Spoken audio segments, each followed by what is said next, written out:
আসসালামু আলাইকুম গাইজ, আশা করি সবাই ভালো আছেন। আল্লাহর অশেষ রহমতে আমিও ভালো আছি। তো আজকে আমার এই ষাঁড়গুলোর জন্য ঘাস কাটবো এই টপিক নিয়ে আজকে একটা ভিডিও করতেছি। তো আশা করি ভিডিওটা দেখবেন আর আমার সাথেই থাকবেন। আলহামদুলিল্লাহ, আমি বের হয়ে গেছি ঘাস কাটার জন্য। সাথে আমার কাছি আর জাখা দুইটা আছে, তো ওইগুলো নিয়ে যাচ্ছি ঘাস কাটার জন্য। তো আমাদের গ্রামের রাস্তা দিয়ে আমি হেঁটে হেঁটে যাচ্ছি ঘাস কাটার জন্য। সবাই আমার ভিডিওটা দেখবেন।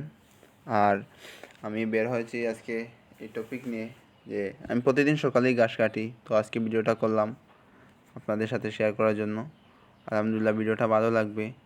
তো আমি ঘাস কাটার জন্য বের হয়ে গেছি। তো এই তো কিছুক্ষণের মধ্যেই আমি চলে আসবো। আমি চলে আসছি আমার এই একটু পাশেই জমিনে একটা জমিনে গাছ, প্রচুর ঘাস আছে। আমাদের এখানে প্রচুর ঘাস আছে।